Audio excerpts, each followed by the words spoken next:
misogynistic, racist lies as a substitute for real ideas and solutions that will actually make people's lives better. Look, because cutting our health care, taking away our freedom to control our bodies, the freedom to become a mother through IVF like I did, those things are not going to improve the health outcomes of our wives, mothers, and daughters.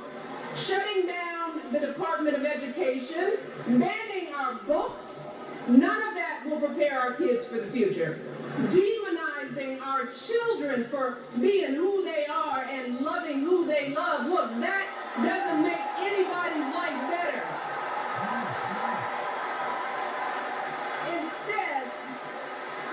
Instead, it only makes us small.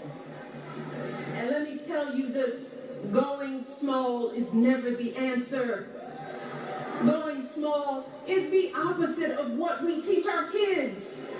Going small is petty, it's unhealthy, and quite frankly, it's unpresidential.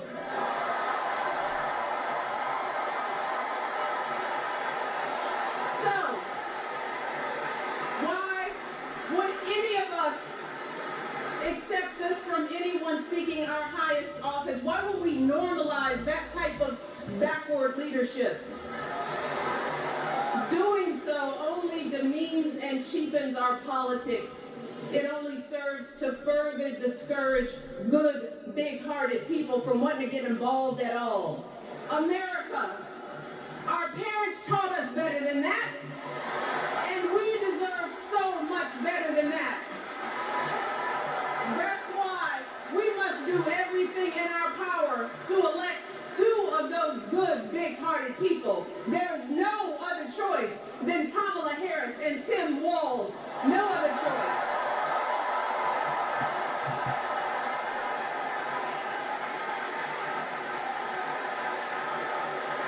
But as we embrace this renewed sense of hope, let us not forget the despair we have felt. Let us not forget what we are up against. Yes, Kamala and Tim are doing great now. We're loving it. They're packing arenas across the country. Folks are energized. We are feeling good. But remember, there are still so many people who are desperate for a different outcome, who are ready to question and criticize every move Kamala makes, who are eager to spread those lies, who don't want to vote for a woman, who will continue to prioritize building their wealth over ensuring that everyone has enough. So no matter how good we feel tonight or tomorrow or the next day, this is going to be an uphill battle. So folks, we cannot be our own worst enemies. No. See, because the minute something goes wrong, the minute a lie takes hold, folks, we cannot start wringing our hands. We cannot get a Goldilocks complex about whether everything is just right. And we cannot indulge our anxieties about whether this country will elect someone like Kamala instead of doing everything we can to get someone like Kamala elected.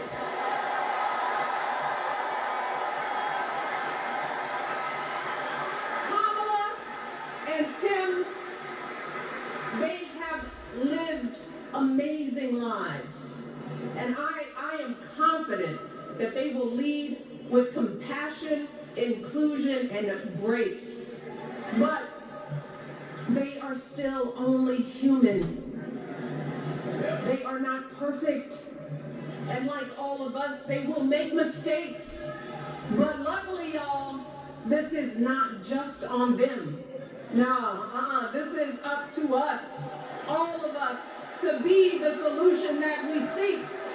It's up to all of us to be the antidote to the darkness and division. Look, I don't care how you identify politically, whether you're Democrat, Republican, Independent, or none of the above. This is our time to stand up for what we know in our hearts is right.